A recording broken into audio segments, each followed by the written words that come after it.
What's going on, my people? It's Marcus Smith II. Man, we're back with another edition with the Circle of M. Obviously, the Circle of M is mental health. It's everything around what my circle is. And I wanted to do something different this season. We're going to be talking to college players. We're going to be talking to pro players, NFL players, to really kind of do some life coaching with them, and then also get their take on how they want their seasons to go and how they're doing. So I have a good friend with me today, man, Vaughn Taylor, who is actually now playing in the USFL, going to be playing for the Pittsburgh Maulers. And I really wanted to bring him on so we can have a conversation and just kind of just talk about, you know, what your plans are and what you want to do, man. So how you doing, brother? I'm doing pretty good. I'll say my plans, I really just plan on continue to work. You know, I feel like work is something that never betray you.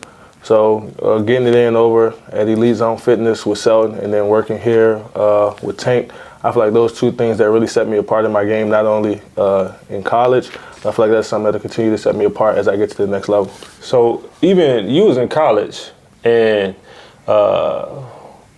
even when you were playing in college, you had, what, 23 TFLs? 23 TFLs. So, I mean, you were dang near leading the nation in TFLs. Mm-hmm. Like, how good was that feeling to be able to do that, bro? It was something that I never really thought about. I would say I just focused on, you know, being the best in my conference for the most part. And I let the little stuff, you know, the accolades and whatnot come on its own. I mean, if you're a baller, it's naturally going to come. You know, I feel like as long as you put the work in, that's something that you're setting yourself up for in the end. Well, you started off at Kansas, but then you end up going to Morehead State. Can you talk a little bit about that experience? Because, you know, people, like when you have kids, right, and you have, you know, athletes wanting to go to the transfer portal and they wanting to do certain things, but the way you did it, and now you're in a position to kind of like live out your dream. Talk a little bit about that experience, moving from school to school and then finding a home. So I say the first thing is not chasing the glitz and glam. Playing at Kansas, I mean, for everyone that follows football, they pretty much know Kansas haven't really been that good in a while, but that doesn't take away the fact that you can learn from a lot of people there and then, you know, make good relationships with people. So I played with two pro guys that have two really good careers, and that was something that helped me, you know, just see that, you know, if you want to go pro, you want to be, you know, a dog, as most people would say, it doesn't take anything special, just take the work. So me learning that there and then transferring to a smaller school, I never let that dog, you know, go away. You know, a lot of guys, when they transfer to a smaller school or things not going the way that they would like it to go, they kind of get down on themselves, beat themselves up, and kind of forget about their goals. For me, I feel like that was something that I was in a position where I needed to go harder in order to be recognized. So that was something that I really let, you know, fuel my fire.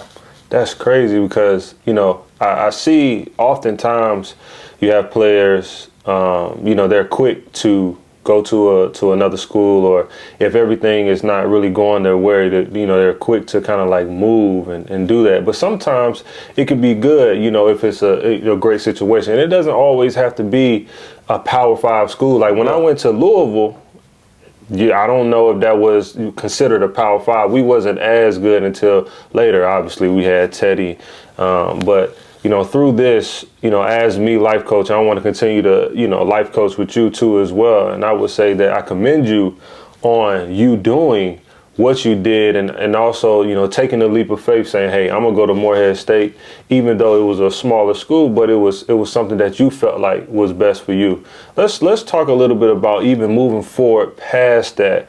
I want to talk about how you went through the season. What was your mindset like starting your last season at Morehead State to where you are like right now?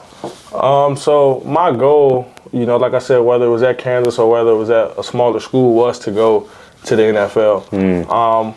My uncle, who's the guy who actually got me into football, we would text back and forth before he passed, you know, kind of gauging where I was or what I needed to get my last year or the year before, you know, kind of to stick out and gain some scouts notice. So going into my last year, I just thought, you know, I mean, there's no other option, like not NFL or bust, but this opportunity that I have right now for this season, I'm going to capitalize and get myself in the eyes of scouts and, you know, make myself known. So going into the season, I just wanted to dominate. At that time, I was already one of the more dominant guys in the conference. But I knew playing in those big games against James Madison, Austin Peay, teams like that, which they were both nationally ranked teams, I needed to show out. And, you know, going into that game, you know, I just thought, you know, play my game. I'm not too worried about what the name is, who they are. I'm also worried about what I have to do. You know, I went out there, did that throughout the whole season. I actually wasn't even projected to be on the Buck Buchanan Award watch list or an All-American list. But in the middle of the season, I got the call up to be on the Buck Buchanan Award watch list. And then at the end of the season, the All-American thing came. I kind of wanted the All-American thing, and also I wanted to be the Defensive Player of the Year in my conference.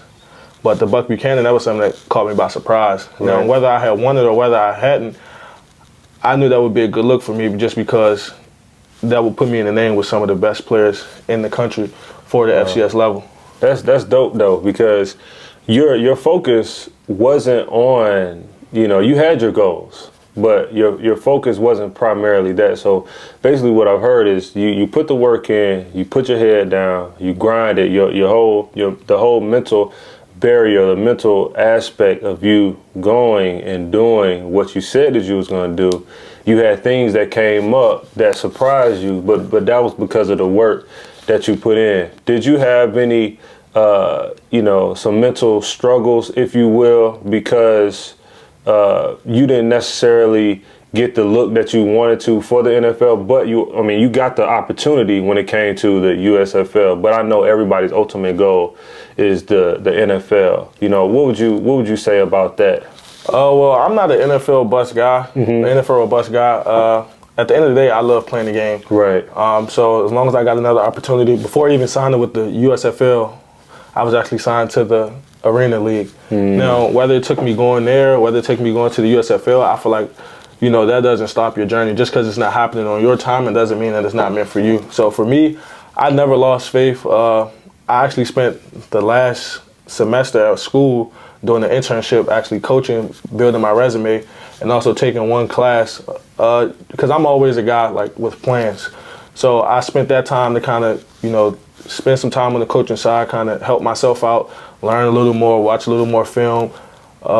I work with the D-line, so it was helping me, you know, pick their brains and help them out and kind of teach or make things a little easier on them. So I feel like that was something that really helped me out, honestly. The mental struggles, I don't think it was really there because I always knew that, you know, I would make it. So from day one, and I always said this before I even had this opportunity, that when people say I always knew I would make it, like when it really becomes my time to say that, like I would genuinely know. Like guys ask me, oh, how you feel about not getting picked up by the XFL? How you feel about not getting picked up by the NFL? And for me, I told them, you know, I'm not tripping. Like the opportunity to be there because I put the work in. Right. And that's the thing that I always, you know, try to preach too.